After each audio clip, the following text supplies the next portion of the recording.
Hey YouTube, Diesel Dan Peters here. I just wanted to make a really quick update. Probably going to record this, but I ended up installing a Posi rear end on this because I blew apart the other one inside. All the little gears are shot.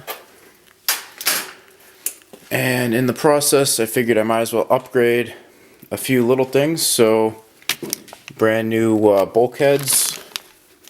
I got the center support, a bunch of little things here and there. Everything's a mess though right now, so please, I apologize for that, but let's get to it. Hey YouTube, just a quick update.